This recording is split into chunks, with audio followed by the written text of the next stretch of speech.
अस्सलाम वालेकुम students, how are you? I hope you are fine. Next हम discuss करने जा रहे हैं अपना टॉपिक डी, हमारा जो कंटिन्यू है होम्योस्टेसिस।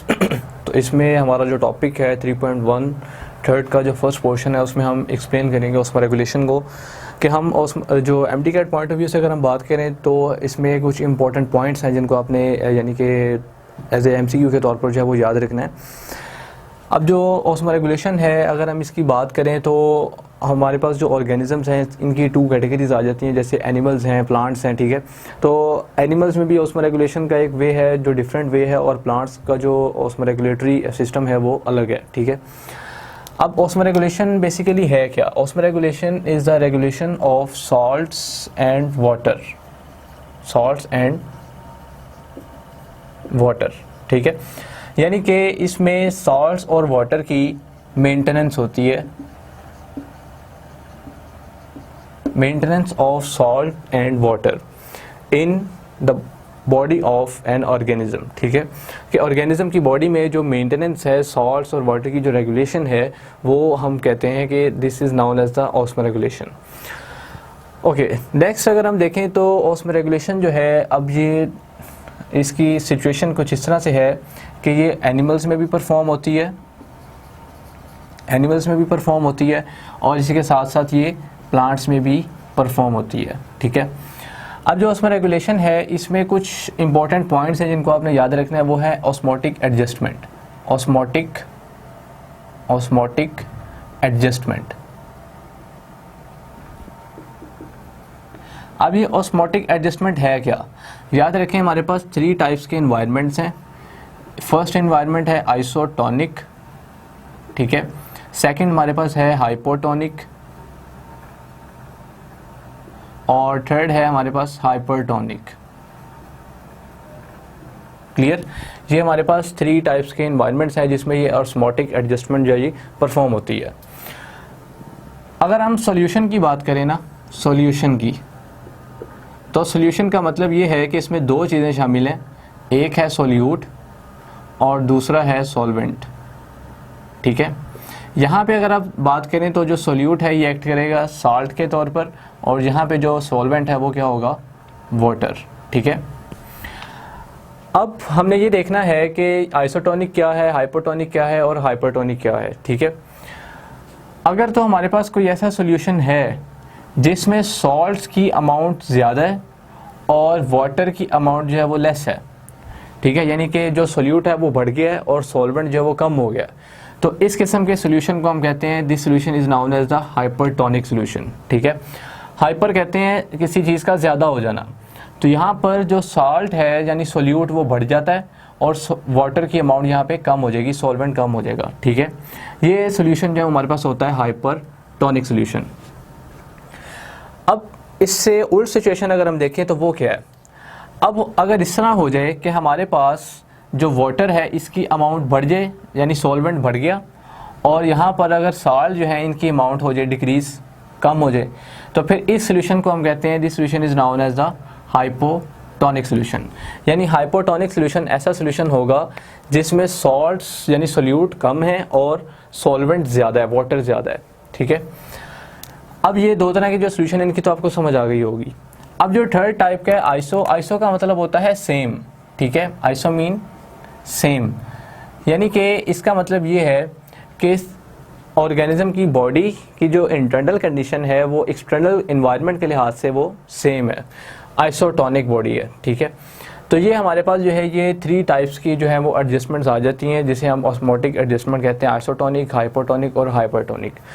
और अगर हम इसकी बात करें तो इसमें से हमारे पास जो क्वेश्चन पूछे जाते हैं वो क्या है कि लाइक अगर हम बात करें हाइपोटोनिक सोल्यूशन की, तो हाइपोटोनिक सोल्यूशन जो है अगर हम सबसे पहले देख लें आइसोटोनिक, आइसोटोनिक जो है उसमें जो सेल होता है अगर हम उसको किसी मीडियम में बिहेव करवा रहे हैं, वाटरी मीडियम में, तो वो जो है क्या करेगा कि नॉर्मली बिहेव शो करेगा। लाइक अगर एक सेल है इस तरह से उसकी शेप है, ठीक है, तो ये जो है ये नॉर्मल बिहेव कर रहा है, आइसोटोनिक है, आइसोटोनिक।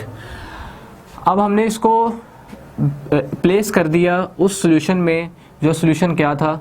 हाइपोटोनिक था, हाइपोटोनिक। यानी अब हमने क्या किया कि इस सेल को हाइपोटोनिक सॉल्यूशन में यानी कि इंट्रोड्यूस करवा दिया। अब ये जो सोल्यूशन है इसमें वाटर की अमाउंट जो है वो ज़्यादा है, वाटर ज़्यादा है। इसका मतलब है कि सेल के अंदर ज़्यादा वाटर एंटर होगा। तो जब ये सेल इस सोल्यूशन में प्लेस किया जाएगा, ऐसा सोल्यूशन जिसमें वाटर की अमाउंट बहुत ज़्यादा है, तो फिर ये सेल क्या करेगा कि इस तरह से टर्जिड हो जाएगा, ठीक है, इसमें टर्जिडिटी आ जाएगी और टर्जिडिटी से वो क्या करेगा कि एक्सपैंड होगा, ठीक है, और चांसेस होते हैं कि सोल्यूशन में जो सेल है वो बस्ट कर सकता है। अच्छा, अब ये तो हमने देख लिया कि हमने से आइसोटोनिक में था, नॉर्मल था, हाइपोटोनिक में इसको जब हमने इंट्रोड्यूस करवाया तो इसका बिहेव क्या था। अब हम देखते हैं कि हमने इसी सेल को प्लेस करवा दिया हाइपरटोनिक सोल्यूशन में। हाइपरटोनिक सोल्यूशन हमारे पास ऐसा सोल्यूशन है जिसमें सॉल्ट्स की अमाउंट जो है वो ज़्यादा है। तो जब इसमें सॉल्ट्स की अमाउंट ज़्यादा है तो इसका मतलब है कि इसमें सॉल्ट्स ज़्यादा एंट्री गेन करेंगे और वाटर जो है वो लॉस होगा बॉडी में से, जिसकी वजह से जो सेल होगा वो क्या करेगा कि इस तरह से श्रिंक कर जाएगा, ठीक है, ये श्रिंकिंग हो जाएगी। तो यही चीज़ें आपने याद रखनी है कि सेल जो है वो श्रिंक किस मीडियम में होता है, वो हाइपरटोनिक में होता है, नॉर्मल किस में रहता है, आइसोटोनिक में, और बर्स्ट करने की जो कंडीशन है वो किस में आती है, वो आती है हाइपोटोनिक में, ठीक है। तो ये हमने कुछ बातें जो है वो डिस्कस की कि जो इंपॉर्टेंट थी ऑस्मो रेगुलेशन के हवाले से, कि हमने ये देखना था कि ऑस्मोटिक एडजस्टमेंट जो है वो कैसे परफॉर्म होती है, ठीक है। अब हम आ जाते हैं अपने मेन टॉपिक पे जो हमारा है एनिमल्स और प्लांट्स में ऑस्मो रेगुलेशन जब वो किस तरह से परफॉर्म होती है। लाइक अगर हम एनिमल्स की बात करें तो एनिमल्स में डिफरेंट कैटेगरीज हैं, ठीक है, और प्लांट्स की डिफरेंट कैटेगरीज हैं। अगर हम प्लांट्स को देखें तो प्लांट्स की मेन कैटेगरीज जो हैं इनमें आ जाती है, फर्स्टली अगर हम देखें तो हमारे पास हैं हेलोफाइट्स, ठीक है, देन हमारे पास आ जाते हैं मीज़ोफाइट्स, और थर्ड हमारे पास आ जाते हैं ज़ीरोफाइट्स, ठीक है जी। ये हमारे पास 3 टाइप्स आ जाती हैं प्लांट की कैटेगरीज की, और ये तीनों जो है ये अलग अलग इन्वायरमेंट में बिहेव अपना शो करती हैं। इसके बाद जब हम एनिमल्स की बात करें तो एनिमल्स में अगर आप देखें तो सबसे पहले अगर आप ह्यूमन बीइंग की बात करें तो ह्यूमन बीइंग जो है इनमें ऑस्मो रेगुलेशन जो है ये परफॉर्म होती है किडनी के ज़रिए, कि किडनी जो है ये ऑस्मो रेगुलेटरी ऑर्गन है, क्लियर। इसके अलावा अगर हम देखें एनिमल्स में तो कुछ आ जाते हैं टेरेस्ट्रियल इन्वायरमेंट, ठीक है, इस तरह कुछ आ जाते हैं फ्रेश वाटर एनिमल्स, क्लियर। और इसी के साथ साथ कुछ इन्वायरमेंट है वो मैरीन इन्वायरमेंट, ठीक है जी। तो ये कुछ मोड आ जाते हैं ऑस्मो रेगुलेशन के, क्योंकि हमारे पास ये डिफरेंट टाइप्स के इन्वायरमेंट्स होते हैं जिनमें ऑर्गेनिज्म जो है वो बिहेव शो करता है। तो अब हम इन्हीं को डिस्कस करेंगे। अब हमने इनमें कुछ इंपॉर्टेंट पॉइंट्स को डिस्कस करना है कि इनमें कैसे कैसे जो ऑस्मो रेगुलेशन का मैकेनिज्म है वो परफॉर्म होता है और यहाँ पे कैसे होता है। तो सबसे पहले हम जो है वो प्लांट्स को देख लेते हैं।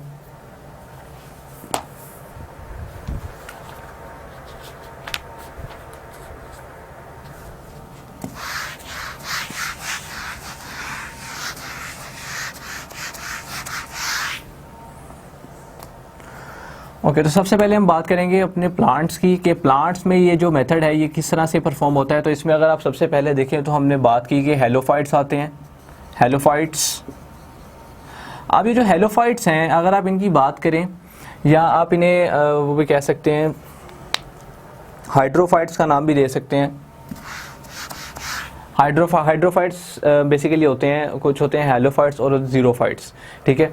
अगर आप कैटेगरीज में देखें तो वो 3 हैं, जिसमें हाइड्रोफाइट्स हैं, मीज़ोफाइट्स हैं और ज़ीरोफाइट्स हैं। अब जो मीज़ोफाइट्स हैं वो आप उन्हें हेलोफाइट्स भी कह सकते हैं, ठीक है। लाइक अगर हम बात करें, क्योंकि हेलोफाइट्स कुछ ऐसे प्लांट्स होते हैं जो डेजर्ट एरियाज जो हैं इनमें एग्जिस्ट करते हैं, ठीक है। तो हेलोफाइट्स भी कैटेगरी है और मीज़ोफाइट भी। तो हम यहाँ पे अगर हम देखें तो हम उसको 3 वे में यूज़ कर लेते हैं, जैसे हाइड्रोफाइट्स हैं, मीज़ोफाइट्स हैं और हमारे पास ज़ीरोफाइट्स, ठीक है। तो एक एडिशनल नेम भी मीज़ोफाइट्स के लिए यूज़ करते हैं, जैसे हम हेलोफाइट्स वगैरह का वर्ड यूज़ करते हैं। तो फर्दर अगर हम देखें तो हमारे पास हम सबसे पहले बात कर लेते हैं हाइड्रोफाइट्स की। हाइड्रोफाइट्स, ठीक है।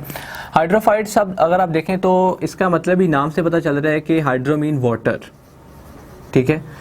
ये इस किस्म के प्लांट्स हैं जो रहते हैं फ्रेश वाटर में, ठीक है। ये आपने कुछ इंपॉर्टेंट पॉइंट्स हैं जिनको आपने याद रखना है कि हाइड्रोफाइट्स इस किस्म के प्लांट्स हैं जो कहाँ एग्जिस्ट करते हैं, फ्रेश वाटर में। अब याद रखें कि जो फ्रेश वाटर है वो रिवर का हो सकता है, ठीक है, जो हमारे लेक्स वगैरह हैं, ठीक है, इनका हो सकता है। और इसके अलावा अगर आप सी वाटर या ओशन की बात करें तो उसका फ्रेश वाटर नहीं है। क्लियर। अब जो फ्रेश वाटर होता है इसकी ख़ास बात क्या होती है? अब जो फ्रेश वाटर है इसमें जो वाटर की अमाउंट है, एक्चुअल वाटर की अमाउंट जो है वो ज़्यादा होती है, और जो साल्ट्स हैं वो इस वाटर में क्या होते हैं, कम होते हैं। अब जब वाटर की अमाउंट ज़्यादा है और साल्ट्स कम है, इसका मतलब है कि जो फ्रेश वाटर है ये कौन सा वाटर हुआ, this is known as a hypotonic environment. Hypotonic environment, ठीक है। लाइक अगर आप देखें यहाँ पे हमने डिस्कस कर रखा है कि हाइपोटोनिक में क्या होगा कि साल्ट्स कम होंगे और वाटर ज़्यादा होगा। तो फ्रेश वाटर एक ऐसा यानी कि पानी होता है, वाटर होता है जिसमें वाटर की अमाउंट ज़्यादा है और साल्ट्स कम होते हैं। इससे हमें पता चल गया कि जो फ्रेश वाटर है ये कौन सा सोल्यूशन हो गया, हाइपोटोनिक। तो अब हमने क्या किया है कि हम ये चेक करना चाह रहे हैं कि हाइड्रोफाइट्स जो हैं ये प्लेस हैं किस सोल्यूशन में, जो हाइपोटोनिक सोल्यूशन है उसमें। यानी कि हाइड्रोफाइट्स जो हैं इनको कौन सा इन्वायरमेंट फेस करना पड़ रहा है, हाइपोटोनिक इन्वायरमेंट, जिसमें पानी ज़्यादा है और साल्ट्स कम है। इसका मतलब ये है कि अब इनको वाटर की बिल्कुल भी शॉर्टेज नहीं है, इनको पानी की शॉर्टेज नहीं है, क्योंकि ऑलरेडी ये उस मीडियम में एग्जिस्ट कर रहे हैं जहाँ पे पानी ज़्यादा है और साल्ट्स कम है, ठीक है। तो अब वाटर क्या करेगा कि इनकी बॉडी में कॉन्स्टेंटली जो है वो एंटर होता रहेगा, ठीक है। अब इनको वाटर की तो ऑलरेडी शॉर्टेज नहीं है, पर वाटर जो है वो एंटर भी होता जा रहा है कॉन्स्टेंटली, क्योंकि बाहर पानी की अमाउंट बहुत ज़्यादा है। तो फिर ये करेंगे क्या कि ये अपनी बॉडी से वाटर को रिलीज़ करेंगे, ठीक है, अपनी बॉडी से वाटर को रिलीज़ करेंगे ताकि बॉडी को मेंटेन रखा जा सके हाइपोटोनिक इन्वायरमेंट के लिहाज से, ठीक है। तो अब आप अगर ये देखें तो इनको साल्ट्स की ज़्यादा ज़रूरत है और पानी की कम ज़रूरत है। क्यों? क्योंकि वाटर तो ऑलरेडी अवेलेबल है, तो वाटर इनकी बॉडी में एंटर होता रहेगा कॉन्स्टेंटली, ठीक है, और उसके बरक्स इनमें साल्ट्स की कमी हो जाएगी, तो ये साल्ट्स को ज़्यादा एब्जॉर्ब करेंगे और वाटर जो है उसको रिलीज़ करेंगे, ठीक है। तो इसलिए इनमें जो वाटर है वो ज़्यादा तौर पर जो है वो ऑब्जर्व होता है। मेनली अगर आप ये साल्ट्स वगैरह की बात कर रहे हैं तो क्योंकि हम यहाँ पे फ्रेश वाटर को देख रहे हैं, तो फ्रेश वाटर जो इसमें साल्ट्स वगैरह इंक्लूड होते हैं तो वो बॉडी में एंटर होते हैं, ठीक है। पर यहाँ पे अगर आप देखें तो इनमें वाटर की इनको शॉर्टेज नहीं है, ठीक है। ये फ्री अमाउंट ऑफ वाटर जो उसमें लिव करते हैं, जो फ्रेश वाटर है। तो ये कुछ इंपॉर्टेंट पॉइंट्स हैं जिनको आप याद रखना है कि ये फ्रेश वाटर हाइपोटोनिक है, हाइपोटोनिक का मतलब क्या है, ठीक है। ये कुछ इंपॉर्टेंट पॉइंट्स हैं जिनको आपने याद रखना है। अच्छा, अब दूसरी खास बात ये है इनमें जो हाइड्रोफाइट्स हैं कि इनके जो लीव्स होते हैं ना, लीव्स ये बहुत ज़्यादा ब्रॉड होते हैं, ठीक है, ब्रॉड होते हैं, और इनकी जो अपर सरफेस है उसके ऊपर जो है वो लार्ज स्टोमेटा जो है वो एग्जिस्ट करते हैं। ये स्टोमेटा लार्ज अमाउंट में क्यों होते हैं, उसकी वजह ये है क्योंकि एक्सेस ऑफ वाटर जो है वो इनकी बॉडी में एंटर होता रहता है। तो अब ये एक्सेस ऑफ वाटर जो इनकी बॉडी में होता है उसको रिमूव करने के लिए इन्हें ज़्यादा स्टोमेटा की ज़रूरत पड़ती है। तो स्टोमेटा के ज़रिए जो एक्स्ट्रा वाटर होता है वो इनकी बॉडी से रिलीज़ हो जाता है, जिसकी वजह से ये अपनी बॉडी को मेनटेन कर लेते हैं। और इसकी बेस्ट एग्जाम्पल है वाटर लिली प्लांट जो है, ठीक है। तो ये कुछ हमारा कॉन्सेप्ट है हाइड्रोफाइट्स के बारे में। अब हम जो है वो बात करेंगे मीज़ोफाइट्स की।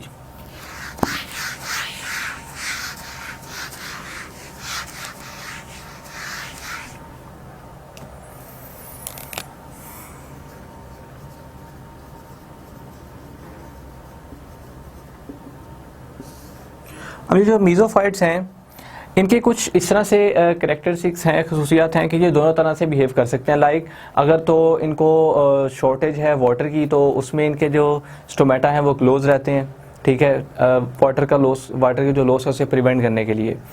और अगर तो इन्हें वाटर की शॉर्टेज नहीं है तो फिर इनके स्टोमेटा जो है वो ओपन हो जाते हैं ताकि एक्सेस ऑफ वाटर जो है वो रिलीज़ हो सके। मीज़ोफाइट्स जो हैं ये मोस्टली एग्जिस्ट करते हैं मेरीन इन्वायरमेंट में, मेरीन इन्वायरमेंट जो है, ठीक है। अब मेरीन इन्वायरमेंट जो है लाइक सी वाटर होता है जिसे हम मेरीन इन्वायरमेंट बोलते हैं। अब जो सी वाटर है इसकी खसूसियात क्या है कि इसमें जो सॉल्ट्स हैं उनकी कंसनट्रेशन ज़्यादा है, जबकि जो वाटर है उसकी कंसनट्रेशन कम है, ठीक है। इसका मतलब क्या हुआ कि ये हो गया हाइपरटोनिक सोल्यूशन। यानी इस किस्म के जो हमारे पास प्लांट्स हैं, जो मीज़ोफाइट्स हैं, ये मोस्टली एग्जिस्ट कर रहे होते हैं हाइपरटोनिक कंडीशन में, जिसमें हम हेलोफाइट्स की अगर हम बात करें तो हेलोफाइट्स में ये होता है। तो ये बिहेव कर सकते हैं अपनी कंडीशन को मेंटेन करने के लिए। लाइक अगर आप यहाँ पे भी देखें, have moderate water availability, insufficient supply of water, stomata are kept open to promote loss of water, excess water, however in restricted supplies tomato close to prevent the loss, brassica वगैरह, rose वगैरह, mango वगैरह, ठीक है, ये इसमें आ जाती हैं।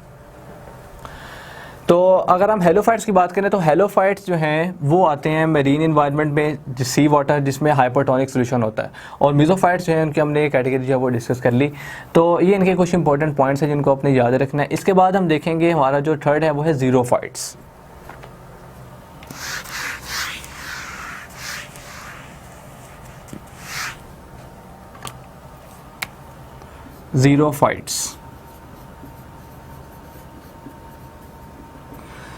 ज़ीरोफाइट्स जो हैं ये इस किस्म के प्लांट्स हैं जो कि डेजर्ट रीजन में एग्जिस्ट करते हैं, डेजर्ट वगैरह में, ठीक है, डेजर्ट्स में।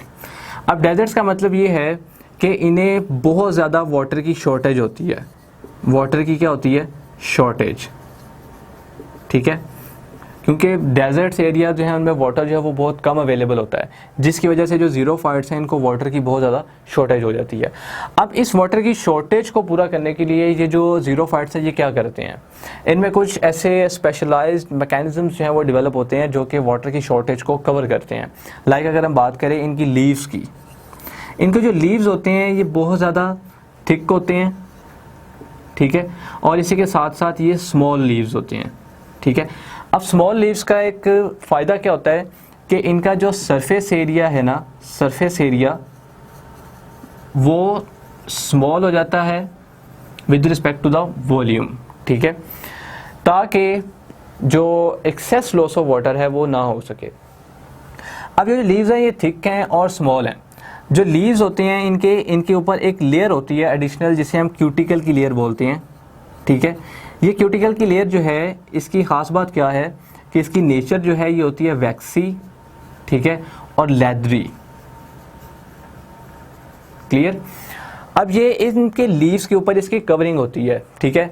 अब इससे हेल्प क्या मिलती है इनको कि जो एक्स्ट्रा लॉस ऑफ वाटर है वो नहीं परफॉर्म होता, क्योंकि अगर आप डेजर्ट्स वगैरह की बात करें तो वहाँ पर जो टेम्परेचर है वो बहुत ज़्यादा हाई होता है, गर्मी बहुत ज़्यादा होती है, जिसकी वजह से ट्रांसपिरेशन का जो प्रोसेस है वो बहुत ज़्यादा परफॉर्म होता है।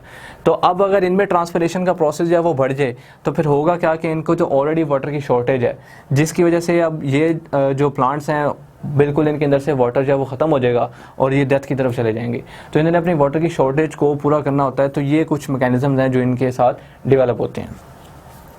और कुछ इम्पोर्टेंट इनके जो स्पेसिफिसिटी हैं वो क्या हैं, वो ये हैं कि लाइक अगर हम फर्दरली बात करें तो इनके जो स्टोमेटा हैं, स्टोमेटा इनके जो है वो लोअर सरफेस पे होते हैं, ठीक है। Stomata are present on the lower surface of leaves, leaves की लोअर सरफेस पे ये प्रेजेंट होते हैं और बहुत स्मॉल अमाउंट में होते हैं, ठीक है, ये भी आपने याद रखना है, स्मॉल अमाउंट में होते हैं। तो ये कुछ इसके इंपॉर्टेंट फीचर्स हैं जो बाकी दो जो हमने डिस्कस किए उनसे टोटली डिफरेंट है, जिसमें वाटर की शॉर्टेज इनको बहुत है, लीव्स जो हैं वो थिक होते हैं और स्मॉल होते हैं, सरफेस एरिया जो है वो स्मॉल होता है with respect to the volume, और लीव्स जो है इनके सरफेस पे क्लियर होती है जिसे हम क्यूटिकल बोलते हैं। इसकी नेचर जो है वो वैक्सी होती है और लेदरी होती है, ठीक है। स्टोमेटा जो है वो लीफ की लोअर सरफेस पे होते हैं और स्मॉल अमाउंट में होते हैं, ताकि जो, और याद रखें कि जो इनके लीव्स हैं, लीव्स में जो स्टोमेटा हैं जो लोअर सरफेस पे हैं ये डिप्रेशन में होते हैं, लाइक ये डिप्रेशन होता है, डिप्रेशन, ये प्रेजेंट होते हैं डिप्रेशन में, ठीक है। लाइक कहीं पे भी अगर हम ऐसे मूव कर रहे हैं तो ये डिप्रेशन आ जाता है, ठीक है। तो ये जो कर्व आ गई ये डिप्रेशन होता है, ठीक है। तो डिप्रेशन में होते हैं ये। इसके अलावा अगर हम इनकी कुछ इंपॉर्टेंट जो टाइप्स हैं आगे फर्दर उनको डिस्कस करें तो लाइक अगर हम अपनी बुक को फॉलो करें तो इसमें भी कुछ इंपॉर्टेंट पॉइंट्स हमें बताए जा रहे हैं। लाइक जैसे कि इसकी एग्जांपल है वो कैक्टी है, during the dry season shed their leaves to restrict transpiration completely, the stems are the photosynthetic organs. इनमें जो स्टेम है वो फिर एज ए फोटोसिंथेटिक ऑर्गन के तौर पर वर्क करता है। In rainy season stem stores water for use in dry conditions. तो ये कुछ इसके इंपॉर्टेंट पॉइंट्स हैं जिनको आपने याद रखना है। अच्छा, अगर आपसे ये पूछा जाए कि जो बहुत ज़्यादा रेट जो होता है ट्रांसपिरेशन का, फास्टेस्ट रेट जो है ट्रांसपिरेशन का वो किस किस्म के प्लांट्स में होता है, तो वो हैं हमारे हाइड्रोफाइट्स। और बहुत ज़्यादा रिस्ट्रिक्टेड अमाउंट में जो ट्रांसपायरेशन है वो कहाँ परफॉर्म होती है, वो है हमारे पास ज़ीरोफाइट्स। बल्कि इनमें जो ट्रांसपायरेशन है वो बहुत ही माइनर रेट पे होती है, बल्कि आप ये समझ लें कि ना होने के बराबर ही होती है। क्योंकि समटाइम ऐसा होता है कि जो डेजर्ट्स है वहाँ पे जो रेनी सीज़न है वो बहुत कम आता है, बारिशें कम होती हैं, ठीक है, वाटर की बहुत ज़्यादा शॉर्टेज रहती है। तो ये तो हमने डिस्कस कर लिया ऑस्मो रेगुलेशन किस तरह से प्लांट्स में परफॉर्म होती है। नेक्स्ट जो हम डिस्कस करेंगे कि जो एनिमल्स हैं उनमें जो ऑस्मो रेगुलेशन का मेथड है वो क्या है।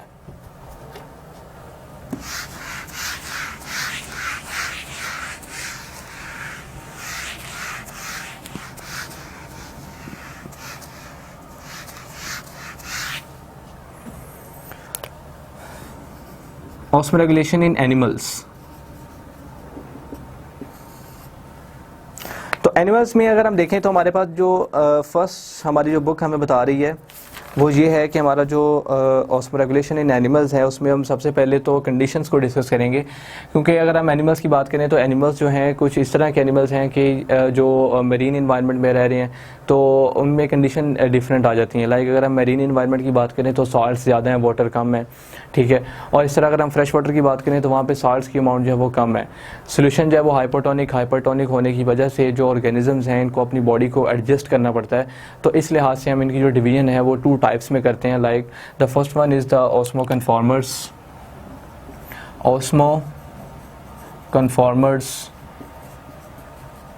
ठीक है, and the second one is the osmo regulators. Clear? Osmo conformers and osmo regulators, ये 2 टाइप्स आ जाती हैं एनिमल्स में अकॉर्डिंग टू ऑस्मो रेगुलेशन। अब हम ऑस्मो कन्फॉर्मर्स और ऑस्मो रेगुलेटर्स की बात करें तो यहाँ पे ये कंडीशन क्या है कि जो ऑस्मो कन्फॉर्मर्स हैं ये मोस्टली आइसोटोनिक होते हैं अपने इन्वायरमेंट के लिहाज से, ठीक है, कि इनको कुछ ख़ास जो है वो एडजस्टमेंट करने की ज़रूरत नहीं पड़ती अपने इन्वायरमेंट के लिहाज से, ठीक है।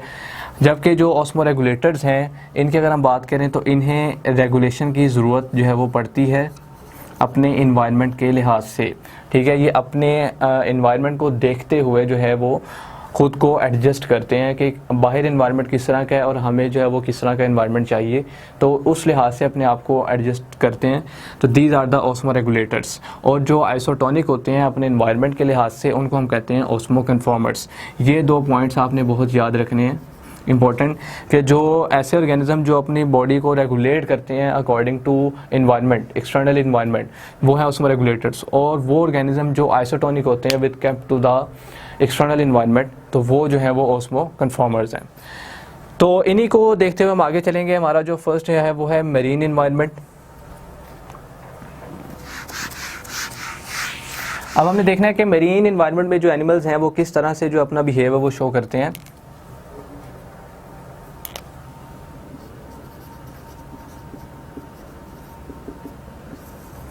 लाइक अगर हम सबसे पहले ये देख लेते हैं कि मरीन इन्वायरमेंट है किस तरह का। मरीन इन्वायरमेंट क्योंकि सीज़ वाटर है, ठीक है, सीज़ वाटर या इसे ओशन भी कह सकते हैं। तो सीज़ वाटर जो है इसमें ये जो है ये सीज़ वाटर जो है ये हाइपरटोनिक होगा, हाइपरटोनिक, ठीक है। हाइपरटोनिक का मतलब ये है कि साल्ट्स की कंसंट्रेशन ज़्यादा है और वाटर की जो कंसंट्रेशन है वो कम है, ठीक है, एज़ कम्पेयर टू साल्ट, क्योंकि साल्ट्स बहुत ज़्यादा होते हैं। तो वो सोल्यूशन जो है वो हाइपरटोनिक होगा जिसमें साल्ट्स ज़्यादा हैं। क्लियर? वाटर हम ये नहीं कह रहे कि इसमें पानी है ही नहीं, बल्कि इसका मतलब ये है कि वाटर के अंदर साल्ट्स की अमाउंट ज़्यादा है, ठीक है। और अगर साल्ट्स की अमाउंट कम हो तो वो हाइपरटोनिक होगा, ठीक है। तो अब हमारे पास जो मैरीन इन्वायरमेंट है वो ये आ गया, हाइपरटोनिक। तो अब हम जितने भी एनिमल्स को डिस्कस करेंगे मैरीन के लिहाज से तो वो इस इन्वायरमेंट में बिहेव शो करेंगे। लाइक अगर हम बात करें कि इन्वर्टिब्रेट्स की, अब जो इन्वर्टिब्रेट्स हैं ये आइसोटोनिक इन्वायरमेंट जो है वो शो करते हैं, ठीक है। आइसोटोनिक आपको पता होगा। अब इसमें एक जो है जो इन्वर्टिब्रेट्स हैं ये सारे के सारे जो हैं these are the osmo conformers,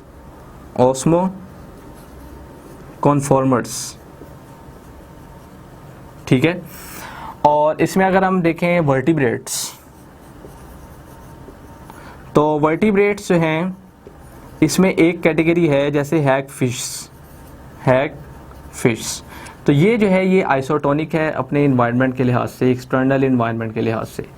ये पॉइंट्स इंपॉर्टेंट हैं जिनको आपने याद रखना है कि जो इन्वर्टिब्रेट्स हैं वो ऑस्मोकन्फॉर्मर्स, और जो वर्टिब्रेट्स में एक टाइप है जैसे हैग फिशेस, ये जो है ये आइसोटोनिक हैं। क्लियर?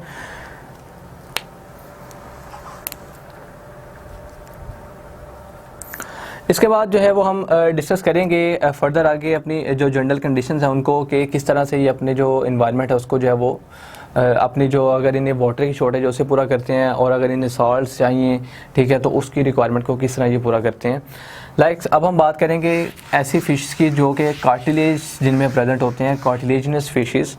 तो कार्टिलेजिनस फिशेस जो हैं, अगर हम इनकी बात करें तो इनमें कुछ स्पेशलाइज्ड मैकेनिज़म्स हैं। अगर हम बात करें तो इनमें किडनी है, ठीक है, और इसी के साथ साथ इनमें एग्जिस्ट करते हैं रेक्टल ग्लैंड्स, ठीक है।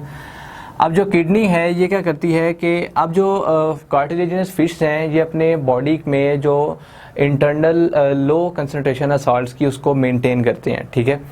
तो अब ये मेंटेन करने के लिए इनको क्या काम करना पड़ता है उसको हम देखेंगे। अब इनमें जो किडनी होती हैं ये रिमूव करती हैं एक्सेस ऑफ साल्ट्स को, या एक्सक्रीट करती हैं साल्ट्स को गिल्स के ज़रिए, ठीक है। और साथ ही साथ इनमें होते हैं रेक्टल ग्लैंड्स। ये भी रेक्टल ग्लैंड्स का काम क्या होता है कि ये साल्ट्स की जो एक्सक्रीशन है उसमें इन्वॉल्व होते हैं, ताकि साल्ट्स जो हैं वो ज़्यादा से ज़्यादा बॉडी से बाहर जाएं। और इस काम के लिए ये एक मेथड परफॉर्म करते हैं जिसे हम कहते हैं एक्टिव ट्रांसपोर्ट, ठीक है। एक्टिव ट्रांसपोर्ट वही होती है जिसमें जो मूवमेंट होती है वो होती है लो से हाई की तरफ, और इस मेथड के लिए एटीपी की एनर्जी रिक्वायर्ड होती है, ये आपको पता ही होगा, ठीक है। तो अब अगर आप देखें तो अपनी ये बॉडी जो है एक्टिव ट्रांसपोर्ट के ज़रिए ये क्या करते हैं कि अपनी जो बॉडी में से साल्ट्स हैं उनको एक्सक्रीट आउट करते हैं, ठीक है। तो इस पर्पज़ के लिए इनमें किडनीज़ हैं, ठीक है, ऑस्मो रेगुलेशन का जो काम करती हैं, और साथ हैं इनमें रेक्टल ग्लैंड्स। ये हम बात कर रहे हैं कार्टिलेजिनस फिशेस की। अगर आपसे पूछा जाए कि जो रेक्टल ग्लैंड्स हैं वो किन में मौजूद हैं, ठीक है, और उनका काम क्या है, एक्सक्रीशन ऑफ साल्ट्स, और ये कहाँ मौजूद हैं, तो वो कार्टिलेजिनस फिश वगैरह उनमें मौजूद हैं। अब फर्दर अगर हम देखें तो और भी हमारे पास कैटेगरीज आ जाती हैं। अगर हम बात करें तो कुछ ऐसे हमारे पास एनिमल्स हैं, कुछ ऐसी फिश हैं जो ऑलरेडी इस मरीन में एग्जिस्ट कर रही हैं। अब होता इस तरह से है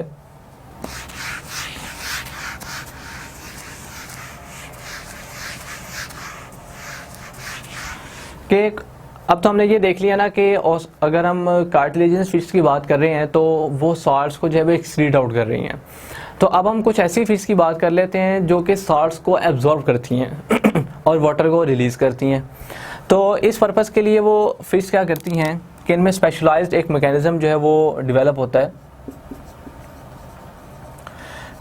कुछ फिश ऐसी हैं जो कि साल्ट्स को एब्जॉर्ब करती हैं और एक्सेस ऑफ वाटर जो है इसको रिलीज़ करती हैं। इसे एब्जॉर्ब और एक्सेस ऑफ वाटर जो है इसको रिलीज़ करना है। तो इस पर्पज़ के लिए, क्योंकि ये अपनी कंडीशन को बाहर के लिहाज से मेंटेन रखना चाहती हैं, तो इस कंडीशन के लिए अब जब इन्होंने साल्ट्स एब्जॉर्ब करने हैं तो इन्हें एक एडिकेट अमाउंट ऑफ यूरिया जो है वो रिक्वायर्ड होती है, ठीक है, वो इनमें बनती है। अब जो यूरिया है वो इनमें बनता है किस पर्पज़ के लिए, साल्ट्स को ये स्टोर करें, ज़्यादा से ज़्यादा ये रिटेन करते हैं अपनी बॉडी में यूरिया को। अब यूरिया जो है वो तो हार्मफुल होता है बहुत ज़्यादा, तो इसकी जो हार्मलेस कंडीशन है उसको हार्मलेस करने के लिए एक और इनमें एडिशनल सब्सटेंस मौजूद होता है जिसे हम कहते हैं ट्राईमिथाइल अमाइन। यहाँ पे अगर आप देखें तो आपको मिलेगा ट्राईमिथाइल अमाइन ऑक्साइड, ठीक है। तो ये एक सब्सटेंस होता है जो यूरिया की जो हार्मिंग इफ़ेक्ट है इसका उसे कैंसिल आउट करता है, उसे हार्मलेस बनाता है, ठीक है। ट्राईमिथाइल अमाइन ऑक्साइड, ठीक है।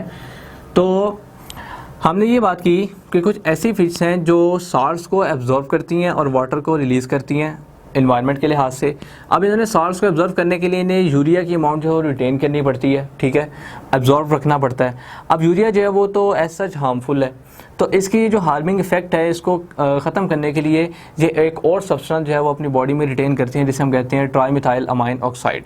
ये ट्राईमिथाइल अमाइन ऑक्साइड क्या करता है कि यूरिया की जो हार्म करने की जो एबिलिटी है उसको ये ख़त्म करता है, ठीक है। अगर तो ट्राईमिथाइल अमाइन ऑक्साइड ना हो तो फिर यूरिया जो है वो ऐसा बहुत हार्मफुल है, जो उनकी बॉडी को अफेक्ट कर सकता है। इसके अलावा कुछ और 2-3 इंपॉर्टेंट पॉइंट्स हैं जिनको आपने याद रखना है। लाइक अगर आप बात करें बॉनी फिश की, तो यहाँ पे लिखा हुआ है कि bony fish the descendants of fresh water ancestors, कि अब ये डिसेंडेंट हैं फ्रेश वाटर एंसेस्टर के, यानी कि इसका मतलब ये है कि ये जो डिसेंडेंट हैं बॉनी फिश, इनके जो एंसेस्टर हैं वो फ्रेश वाटर से हैं, ठीक है। बिकेम पर ये आगे मरीन बन गए, कैसे कि वाटर को लूज़ किया इन्होंने और from their hypotonic body fluids to hypotonic environment. अब इस किस्म के जो है वो क्या करते हैं कि ड्रिंक करते हैं लार्ज अमाउंट ऑफ वाटर, ठीक है, यानी लार्ज अमाउंट ऑफ वाटर जो है उसको ड्रिंक करते हैं of sea water and excrete concentrated urine. Concentrated urine का मतलब ये है कि ऐसा यूरिन जिसमें साल्ट्स ज़्यादा हों और पानी कम हो, यानी कि ये सी वाटर में से जो वाटर है उसको ज़्यादा ड्रिंक करते हैं और कंसनट्रेटेड यूरिन प्रोड्यूस करते हैं। कंसनट्रेटेड यूरिन का मतलब ये है कि वो वाटर को एब्जॉर्व कर रहे हैं और साल्ट्स को एक्सक्रीट कर रहे हैं। अगर हम डाइल्यूट यूरिन की बात कर रहे हैं तो उसमें वाटर ज़्यादा होगा और साल्ट्स की अमाउंट कम होगी। तो अगर कंसनट्रेटेड यूरिन होगा तो उसमें साल्ट्स ज़्यादा होंगे, वाटर की अमाउंट जो वो कम होगी। तो ये कंसनट्रेटेड यूरिन प्रोड्यूस करते हैं, मतलब ये है कि साल्ट्स ज़्यादा हैं। And excrete concentrated urine resulting in maximum salt excretion and minimum water loss, ठीक है जी। ये इसका तो हो गया हमारे पास मेरीन वाटर का। देन हम डिस्कस करेंगे कि फ्रेश वाटर में किस तरह होता है। अब जैसे कि ऑलरेडी हम अगर फ्रेश वाटर की बात करें तो फ्रेश वाटर एक ऐसा यानी कि इन्वायरमेंट आ जाता है जो हाइपोटोनिक है, ठीक है। हाइपोटोनिक का मतलब ये है कि जो आपने कुछ इंपॉर्टेंट पॉइंट्स याद रखने हैं, जैसे ऑलरेडी हम इसको डिस्कस कर चुके हैं कि फ्रेश वाटर में जो हाइपोटोनिक इन्वायरमेंट है वो इस किस्म का इन्वायरमेंट है जिसमें साल्ट्स की कंसनट्रेशन बहुत कम है। अब इसका मतलब ये हो गया कि जो ऑर्गेनिज्म है जो फ्रेश वाटर में एग्जिस्ट कर रहे हैं उनको वाटर की शॉर्टेज जो है वो नहीं है, यानी पानी की कमी उनको नहीं है। तो इस कंडीशन के लिहाज से वो अपनी बॉडी से ज़्यादा वाटर को रिलीज़ करेंगे और साल्ट्स को एब्जॉर्ब करेंगे, ठीक है। अगर आप हाइपरटोनिक इन्वायरमेंट की बात करें तो उसमें ऑर्गेनिज्म को वाटर एब्जॉर्ब करने की ज़रूरत पड़ती है, जबकि अगर आप हाइपोटोनिक की बात करें तो उसमें ऑर्गेनिज्म अपनी बॉडी में साल्ट्स को एब्जॉर्ब करता है। ये इंपॉर्टेंट पॉइंट्स याद रखने आपने। इसी तरह से हम यहाँ पे डिस्कस कर रहे हैं फ्रेश वाटर में कि जो फ्रेश वाटर है मीडियम हमारा इन्वायरमेंट, इसमें जो ऑर्गेनिज्म है वो हाइपोटोनिक में है। इसका मतलब ये है कि इनमें जो वाटर है उसकी कमी नहीं है, वाटर की शॉर्टेज नहीं है, ये ज़्यादा से ज़्यादा वाटर को रिलीज़ करते हैं और साल्ट्स को एब्जॉर्ब करते हैं। अब ये इनमें एक स्पेशलाइज्ड मैकेनिज्म होता है, वो मैकेनिज्म जो है वो क्या होता है कॉन्ट्रैक्टाइल वैक्यूल, कि वो कॉन्टैक्ट करता है वैक्यूल जो होता है ये एक लार्ज यानी कि और सेल की अगर आप बात करें तो ऑर्गेनली होता है, लाइक अमीबा है, पैरामीशियम है, ठीक है, प्रोटोजोआ वगैरह। तो इनमें जो है ये कॉन्ट्रैक्टाइल वैक्यूल होता है, इसमें वाटर बढ़ता है और कॉन्टैक्ट करके जो है वो सारा जो वाटर है वो बॉडी से रिलीज आउट हो जाता है, एक्सेसिव वाटर, ठीक है जी। तो इस किस्म के जो फ्रेश वाटर में होते हैं वो डाइल्यूट यूरिन प्रोड्यूस करते हैं, ठीक है जी। डाइल्यूट यूरिन क्यों? क्योंकि वाटर जो है उसको रिलीज़ करेंगे और साल्ट्स को एब्जॉर्ब करेंगे। तो जब साल्ट्स एब्जॉर्ब हो जाएंगे और वाटर रिलीज़ होगा तो वो डाइल्यूट यूरिन होगा। The loss of salts is compensated by preference of salt containing food and by active uptake of salts by gills and skin, ठीक है जी। ये इंपॉर्टेंट पॉइंट्स को याद रखना है। देन हम मूव करेंगे अपने टेरेस्ट्रियल इन्वायरमेंट पे कि टेरेस्ट्रियल इन्वायरमेंट जो है उस पर ऑर्गेनिज्म जब वो किस तरह से बिहेव शो करते हैं। लाइक अगर हम अपनी भी बात करें ह्यूमन बींग्स की तो इनका भी जो इन्वायरमेंट है वो टेरेस्ट्रियल ही आ जाता है। अब ये टेरेस्ट्रियल इन्वायरमेंट का एक डिसएडवांटेज ये है कि यहाँ पे जो लॉस ऑफ वाटर है बाय ट्रांसपायरेशन ये बहुत ज़्यादा होता है, यानी डिहाइड्रेशन जो है वो बहुत ज़्यादा है। Evaporative loss of water leading to dehydration is a major problem of terrestrial life. सबसे पहले जो इवॉल्व हुए टेरेस्ट्रियल वो थे आर्थ्रोपोड्स, ठीक है। आर्थ्रोपोड्स जिसमें हमारे ये इंसेक्ट्स आ जाते हैं, बटरफ्लाइज वगैरह, और इंक्लूडिंग हमारे कॉकरोच, ये सारी जो इंसेक्ट्स हैं ये सारे आ जाते हैं आर्थ्रोपोड्स में, ठीक है। एंड वर्टिब्रेट्स वगैरह have successfully adapted to terrestrial mode of life. अब इसमें कुछ इंपॉर्टेंट पॉइंट्स ये याद रखने आपने कि अब क्योंकि यहाँ पे डिहाइड्रेशन का जो था प्रोसेस वो बहुत ज़्यादा होना शुरू हो गया था, ये एक प्रॉब्लम जो थी इनको टेरेस्ट्रियल एनिमल्स को वो फेस करनी पड़ी थी।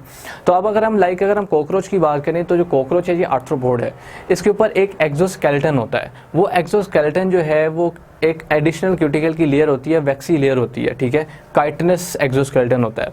वो क्या करता है कि उससे जो डिहाइड्रेशन का मेथड है वो रुक जाता है।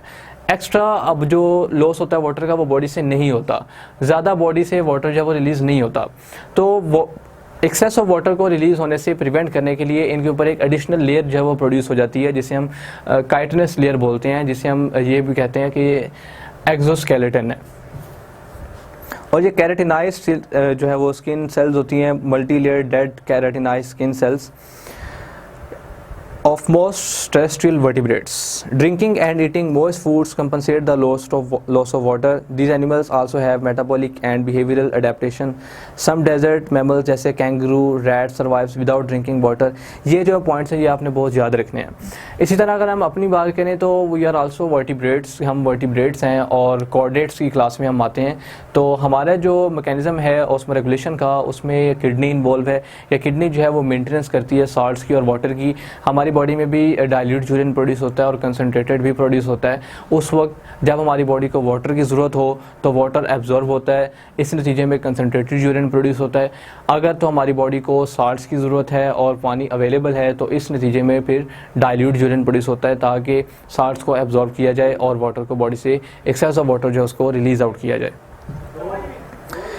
इसके अलावा अगर हम देखें तो इन एक प्रोसेस जिसको आपने याद रखना है वो है एनहाइड्रोबायोसिस। एनहाइड्रोबायोसिस क्या है कि terrestrial animals can tolerate dehydration and it differs in various animals. This characteristic is known as anhydrobiosis. ठीक है जी, कि एनहाइड्रोबायोसिस जो है एक ऐसी कंडीशन है जिसमें ऑर्गेनिज्म जो है वो डिहाइड्रेशन की कंडीशन को टॉलरेट करता है, यानी उसको फेस करता है, किस तरह से उसे मैनेज करता है। ये कंडीशन जो है वो एनहाइड्रोबायोसिस में आ जाती है। तो ये कुछ इंपॉर्टेंट पॉइंट्स हैं जिनको आपने याद रखना है। और यहाँ पे भी जो मैंने आपको बताए, तो ये आपका एक टॉपिक था जिसमें सब टॉपिक, एक था ऑस्मोरेगुलेशन, दूसरा है थर्मोरेगुलेशन। उसको हम नेक्स्ट जो टॉपिक है नेक्स्ट लेक्चर उसमें डिस्कस करेंगे कि व्हाट इज़ थर्मोरेगुलेशन, वो किस तरह से परफॉर्म होती है। यहाँ पे हमने सारा जो है वो ऑस्मोरेगुलेशन के मतलब देखा कि जो एनिमल्स में है वो मेथड क्या है, प्लांट्स का मेथड क्या है, और डिफरेंट जो एडजस्टमेंट्स हैं वो किस तरीके से जो है वो परफॉर्म होती हैं। तो ये सारा हमारा टॉपिक जो है वो क्लियर हो गया। Okay, thanks.